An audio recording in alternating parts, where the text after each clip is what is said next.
So just finished watching the March Dev Snapshot update where they went through the new feature champion as well as some other updates for the game coming this week. Overall, pretty excited about it. I think the designs are really nice. The new adventure where they are going through and having essentially it looks like you're facing off against two champions when at each of the champion battles. Like they had Swain and Teemo together at one of in part of it, and then I think they mentioned that Zoe and Poro King is like the final fight. So that seems interesting. That will, rather than previous adventures and stuff, you're just facing off against a single champion, where now enemy decks will potentially have two champions. So that should be cool to see, and also the fact that it's three adventures together basically where you're going through. So it's going to be a lot more power. I'll be curious to see what the EXP and whatnot, how the rewards scale with it as well for your account. And I imagine this is mostly for six-star champions to go through, but overall, just looking forward to trying that out, and that there's rewards for every single champion in there.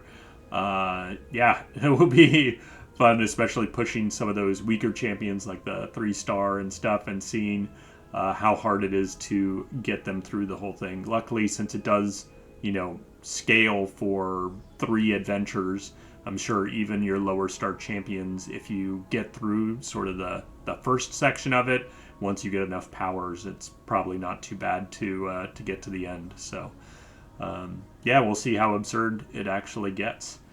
The Defiance also, that seems really cool. I think this will lead to a lot of more community events and things like that, where people are trying to do these challenges, nerfing themselves, buffing the enemies, trying to maximize the Defiance for different adventures, and challenging each other to try to push decks even further and see what they're capable of. So I think this will add a lot more in terms of things you can do with your account, where before it was sort of like, okay, we can just rerun the same adventures, but now it seems like all these adventures we should be able to make modifications to and play around with.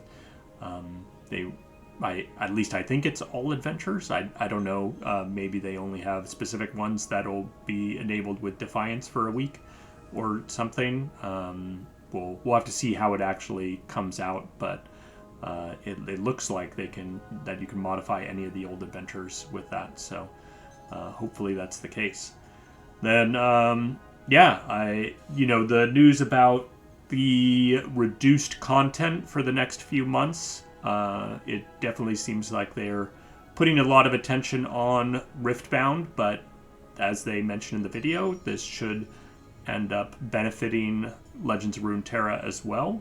So I certainly hope that's the case. It's a little disappointing to know that we'll get, some lighter patches coming up, but hopefully this big patch with the Defiance as well as this new adventure gives us a lot to chew on, while they, sort of focus on Riftbound for a bit and have some cross coordination between teams. But being able to get art and other things from Riftbound, I can definitely see that helping Legends of Runeterra and Path of Champions, and making it so we get more content later on. So overall, I think this is pretty well executed, and looking forward to trying it out on Wednesday. So hope you enjoyed and are excited as well, and we'll hear what people are doing as this comes out. Have a good one.